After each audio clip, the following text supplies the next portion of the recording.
Hello, I'm Lowell Martin, and this is MCC Today. Gotcha!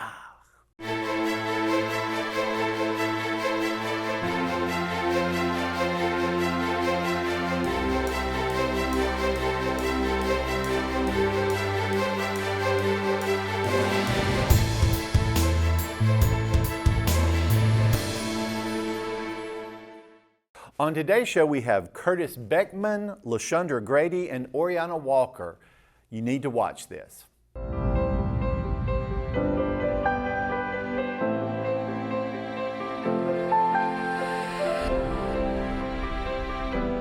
Find your wings. It's more than just a hashtag. It's the power of knowledge in our state-of-the-art classrooms. It's skills training for a competitive job market.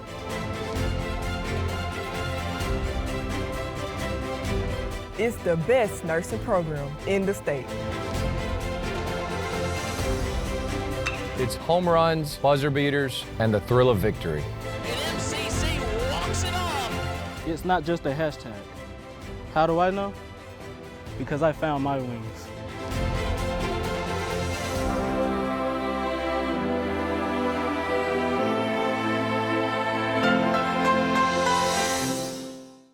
And we are here with Mr. Curtis Beckman. How are you doing? I'm great. How are you? I'm doing well. Now, you are the IST instructor? Yes, I teach software coding and a little bit of network security. Okay, and that is in the program of network security. What's the name of your program? Program? My main program is software coding. Okay. And then we have network security. Okay, and that has been, just the network security. Cybersecurity. Okay, I don't know what I'm confused with. I'm confused. It's that day. Now, you've been here a number of times. Now, typically speaking, your group, y'all accept how many students into your program in the fall? It's usually 25 between both. Okay, between both programs. But we've recently moved to a new classroom area with more seating, so it's a possibility that we could now exceed that number. Okay, okay. And do you only accept new students in the fall, or do you accept them in the spring as well? We strongly encourage enrollment in the fall, but if someone comes wanting to take the program in the spring, we put them in as many classes as we can. Okay. There are a lot of beginning classes in the fall, where there are advanced classes in the spring, and you can't go into the advanced class if you haven't had the beginning class. So okay. that kind of throws things off if you start in spring. Mm-hmm. But you don't necessarily say no, but you strongly encourage them to begin in the fall. It's pretty much guaranteed to take 5 semesters if you start in the spring. Okay. In which case you might as well wait until the fall and done it in 4 semesters. Are there many prerequisites that a student has to take before they can get into your program? No, we typically go with an ACT of 17. Cumulative? And, yes, okay. Or the equivalent. And if you're close, we usually let you slide in. So 15, 16, you can still come see us. We'll probably let you in. Okay, so if you have if student is sitting there and they don't know what they want to go into, why should they go into your program? Well, come on, talk it up. We have a lot of positions that are going unfilled because we don't have enough students. Mm-hmm. We've gotten so this is definitely an essential worker. Yes. Okay. Especially after COVID, we've been getting hit with a ton of requests for internships and full-out jobs. And I think because they were unable to fill jobs, they've really started asking for interns because they need somebody to do the work. Mm-hmm. So pretty much our first year and our second year students are getting more offers than they can handle. So I would like to see more students in there so we could fill those positions. That would be nice. Now, so when they finish a 2-year degree, what type of jobs are they eligible for? Well, usually like with networking, it'll be some kind of network support. With software coding, it's writing programs for a business. Usually the only difference between, say, an associate's in programming and a bachelor's or master's is experience. The employer is going to want to see you get a little more experience. But with a little bit of experience, you'll rank right up there. You know, it pretty much, it gets to the point where if you can write a computer program well, it's not going to matter as long as you can demonstrate that you write that well. Okay. What you do need is a degree to get your foot in the door, and the higher the degree, the better it is. Okay. Okay, but without at least an associate's degree, you won't get in the door. Okay. Well, I had asked about prereqs to get into your program. How much does a student need to know about computers to get into the program? How much knowledge do they already have? It helps to have experience using computers, but you don't have to have any. So you don't really need any experience whatsoever with computers to get into the program. Y'all are going to teach that. Yes, yes. Probably, you know, if it's a really bad problem, somebody who's never gotten on it, there'd probably be some remediation and maybe use some lab time to raise those skills. But we don't deny anybody. There's no like typing speed requirement or anything like that. There's no requirement for previous experience with computers. Now, when they finish the 2-year degree, and you said that there are positions that are unfilled out there, so the job market's pretty good at the moment for them. Is the money pretty good? Yes, I would say we get a crazy range of salaries in the beginning. Okay. When someone graduates, the first job they find may end up being as low as $20,000-$25,000. It could be up in the $60,000 range. But no matter where you start, it skyrockets with experience. So you you finish your degree and then you start getting a couple of years of experience under your belt, then your earning prospects are going to go way up. Yes, yes. Companies greatly value IT professionals, whether in the networking field or the programming field. Once they have worked for a company and they have not been fired, must mean they know how to do something, because companies cannot afford to have poor IT support because it affects every department. So if you can make it, if you're at a company for 2 years or something like that, well, that demonstrates you have to have value. Right. So if you move on to another employer or you work your way up in that company, you prove your value by being able to stay in the job. So okay. I love the upward scale of the job. And so once you get that, you have a degree and you have a good amount of experience, then you're going to be making good money. Yes, yes. So if someone is interested in your program, what do they need to do? Probably, I mean, all they got to do is register with the college and get signed up. Right. If you've not taken the ACT, you can take the Accuplacer that we give. Okay. I think it's like a 235 you got to get, but it's essentially the equivalent of the 17 on the ACT. Okay. If you're under it, like I said, pretty much what we'll do is say, okay, you scored a little low in the math, so I want you to focus on getting into the math a little bit earlier than it falls in the curriculum. Okay. But we go ahead and let them in. Okay. So, do your best. The advisor in charge of your program, is that Miss Deborah Nettles? Deborah Nettles, yes. So they would need to fill out the information to come to MCC and then probably talk to Miss Deborah Nettles. Yes, and if she's not here, any of the other advisors can put them in the program. Okay. Deborah Nettles specializes in our division, so she knows more about it, but all of them know how to get people enrolled. Okay. So it's just a great program. It's a great program, and you make some really good money, and it's for a lifetime. I'm really happy with it. Thank you so much for being with us today. Thank you. We'll be right back. Meridian Community College. For more than 75 years, we've helped students soar. Establishing the first tuition guarantee program in Mississippi, we put our students first. while creating pathways into the workforce and offering a seamless transition to a 4-year degree. Now is the time to find your purpose and register today, because those who move forward never get left behind. MCC, find your wings. And we are here. We have the wonderful Miss LaShundra Grady. How are you doing? Good. How Now, you doing? I'm doing well. I'm doing well. It's a great day, isn't it? It is.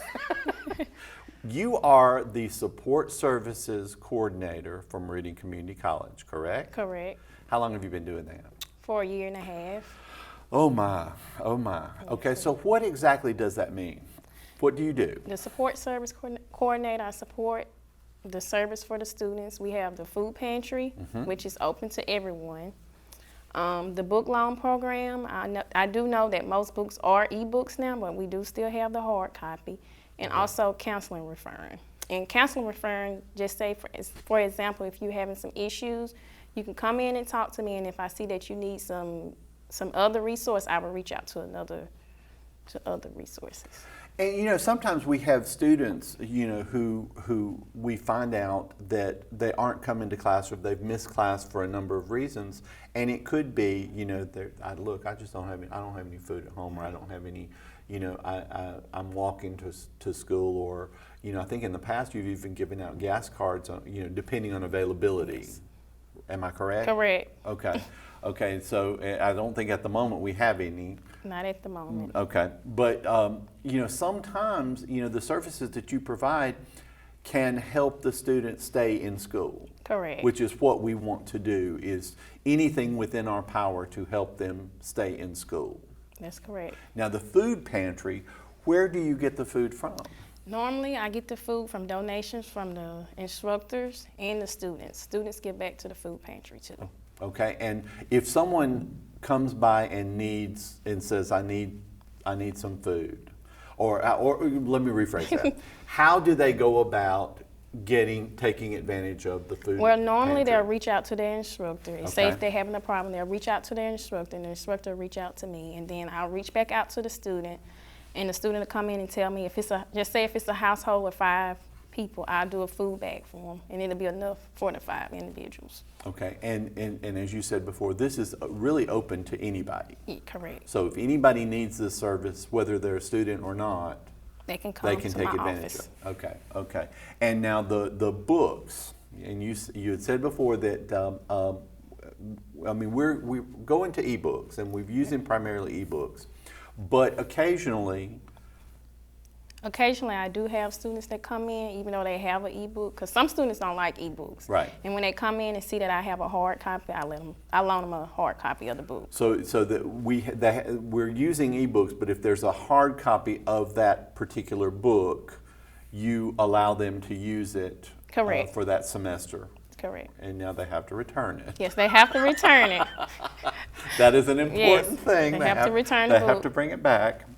And then the other thing is the counseling services. Correct. Because I believe, now please, you're the expert here, but we have agreements with Weems and Psychology Associates. Correct. Am I right in that? That's correct. So that, is it 4 visits? It's 4 free visits. Weems give 4 free visits. Okay, if you're a full-time student. If you're a full-time student. Okay, and so no one needs to know that you're going to see someone. Correct. Okay. It's confidential. It's Okay. very confidential. So if someone because I have had cases with students where I say, look, and I always tell them, I said, look, I'm not saying you're crazy, Right. but I think it would help you to talk to someone. Correct. And I always tell them, I'm like, look, I'm not, I will listen to you, Correct. but I am not a professional. Perhaps you need, so how does a student take advantage of these counseling services? Some of the students take advantage, and then some students just need someone to come to and talk to, which is me. They'll come and talk to me, and they'll see like they don't need the service, and that's fine. And some of them see that they need extra service. So that's when I reach out to Weems, and we'll set up an appointment with Weems that way. Okay, so you will reach out to Weems for them? Or Well, I give them the contact information, Okay. and if they need help, I will help them. Okay, but typically speaking, like I said, you can give them the contact, they can, and then you're kind of out of it from that point on. Yes. as I said, no one needs to know that they're No one going and needs to know. talking to them, and it doesn't cost them anything. It's free. Okay, okay. Now, and we do have still a kind of a stigma about going and seeing, Yes. you know, people don't want to admit Right, correct. that they have issues. And I tell students all the time that sometimes it's good to talk to someone who's outside of the problem. You know what I mean? That Right. has a different perspective on it. Correct. And this might help you make up your mind. Correct. You know, about what you need to do. Okay. Has this job surprised you any? Yes, kind of. It has. Because I know that you are very much, you know, you support those students. I support And them. you support those students. And typically speaking, if you don't mind me asking, in a general week during a regular semester, about how many students do you think come by and see you? A lot.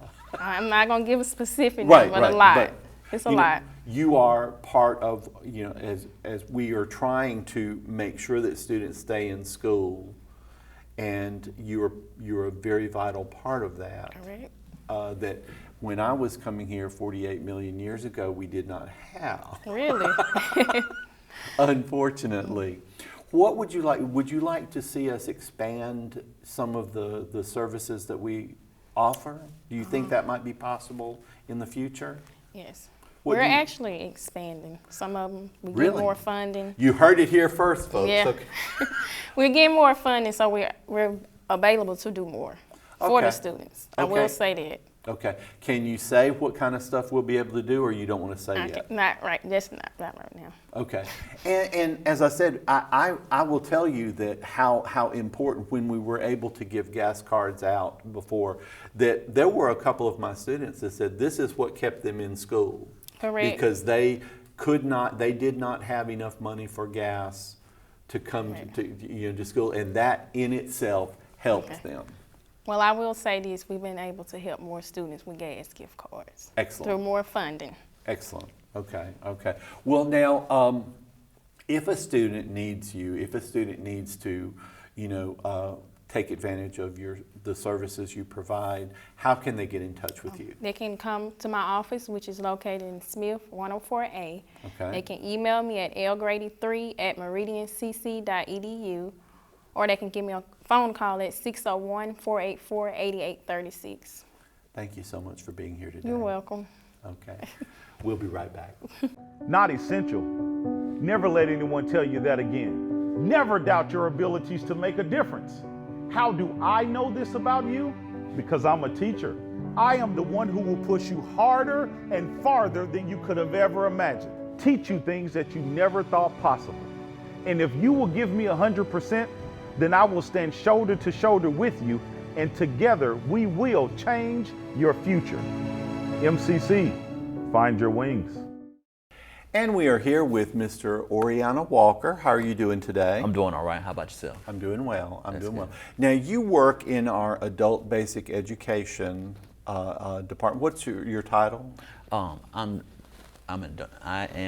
an adult ed instructor. Yes, Yeah. and I'm just going to say a phenomenal adult ed instructor. Stop it. Because Stop it. no, I'm just going to say, you know, because I've had family members that you taught, Yeah. and they talked about, especially particularly the math, Yeah. how good you were with them, and how that you would take them through step by step. Yeah.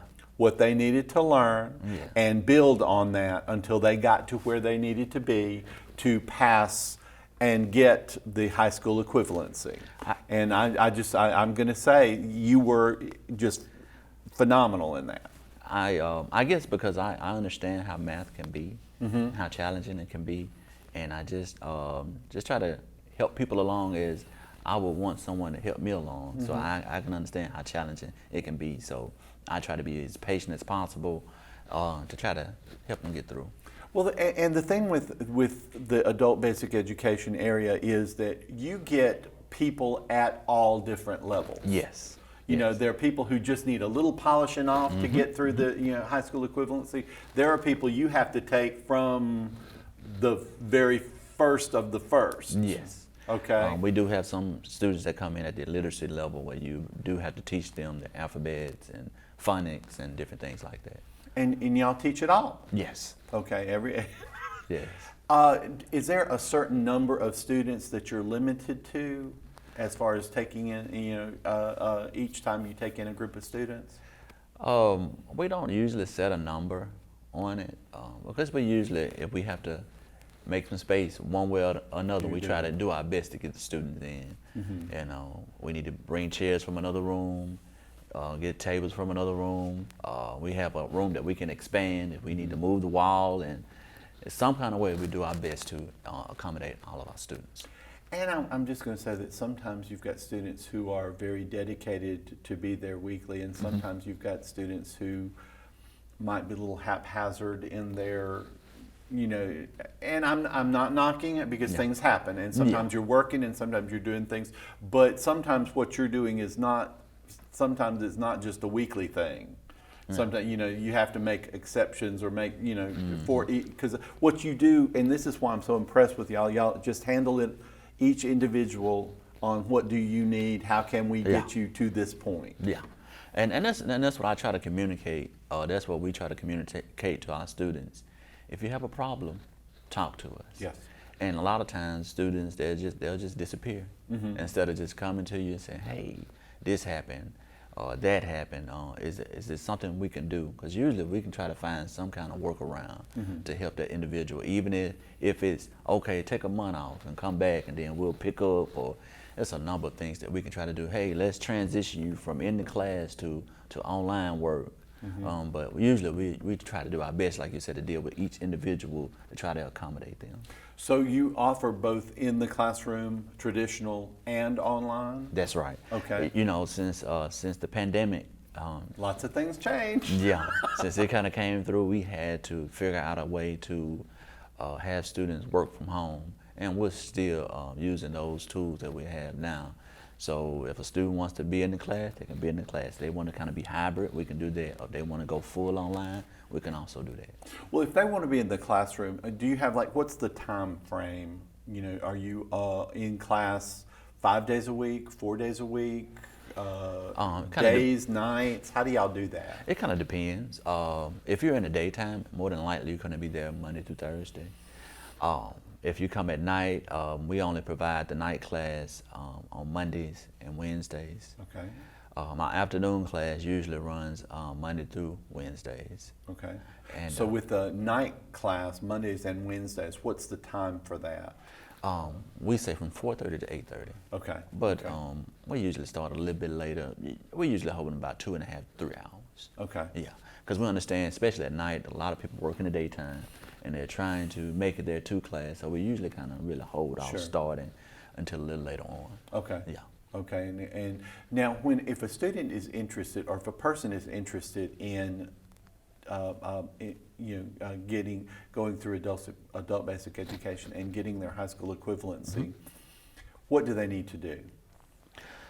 First, they just come to one of our registrations. Okay. And a matter of fact, we have one coming up very soon. It's going to be June the 24th. Okay. That's a Friday, and it's going to be at 9 o'clock. Okay. Many of your registrations are on Friday, if I'm not mistaken, aren't they? Yes. Okay. So Friday at 9 o'clock. Yeah. Every once in a while we might change it up, but for the most part we usually keep it on Fridays at 9. Okay, so what do they need to bring with them? If they're under 18, if they're 16 or 17, they're going to have a drop form from their last school. Okay. And an ID. Okay. If they have one. If they don't have one, we can work on getting one. Okay, so if they're under 18, they have to bring a drop form and an ID. Yes. And if they're over 18? Just bring an ID. Just bring an ID? Yes. Okay. And then, so what do you do? Like they come in, they have their ID, so they're 19 or 20, they have their ID, so what's the process then? We bring them in, we usually make a copy of their ID, and then we have to do a little bit of paperwork. Okay. We kind of go over some of the rules, go through a PowerPoint, kind of introduce them to the program a little bit. And then we don't give them a test because, that's a dirty word. That's a 4-letter word. Yes. So we give them an assessment. Okay. To kind of see where they are, and we try to to group them with students that are on the same level as they are. So we Okay. just kind of start that assessment, and then we have them come back another day, maybe the following week, and kind of have them finish that up, and then from there we try to place them in a class. Okay. And now the important question: how much does it cost? The class, How much does how much will it cost them? The class is free. Okay. The testing, usually we try to provide them with a practice test, whether it's GED or high set, and if they do well enough on the practice test, then the actual test, we'll pay for that also. Okay. So you pretty much can get the whole thing for free. Okay. Yeah. Now, if I'm not mistaken, and please correct me if I'm wrong, but you will pay for that GED or high flex. What's it? High set. High set. I almost said high flex, which is something else. But GED or high set, you'll pay for it once, right? Yes. Okay. Yes. And with that, do they have to take it all at one time? No. No? They can take it by part, and I usually encourage students to break it up. Okay. Because the test, they can get kind of lengthy, and I hate for someone to try to take on more than they can bear and kind of lose focus. So they can take it one part at a time, 2 parts at a time, just whatever would be best for them. If a student needs to get in touch with y'all at the in Adult Basic Education, how could they do that? They can call us at 601-484-8796. Okay, so just call, and the next registration is, what was the date you said? June? June the 24th. June the 24th, Friday, June the 24th at 9 o'clock. That's right. Okay, but if they don't get there right at 9, it's still okay. You can still take them in, right? Yeah, Maybe? they have a little grace. Okay. If they can get there 9:05, maybe 9:10. But then we're good. Yeah, because usually once we kind of finish that paperwork and we start to set up for the testing, we usually have to cut it off then. Okay. Yeah. Well, listen, thank you so much for being here today. It's no Mr. problem. Brown. I appreciate you having me. We'll be right back. Since 1996, the MCC Foundation Tuition Guarantee Program has provided students an opportunity to find their potential. Thousands of students have benefited from the program. Over $6 million have been invested in the students who learn and live right here in our community. This program is funded by individuals and businesses who believe in our students, our families, and the economic impact of an education at Meridian Community College. Now is your chance to offer support. Give today at meridiancc.edu/give. On behalf of executive producer Matt Milner, media specialist Josh Taylor, and me, thank you so much for being here. We'll see you soon.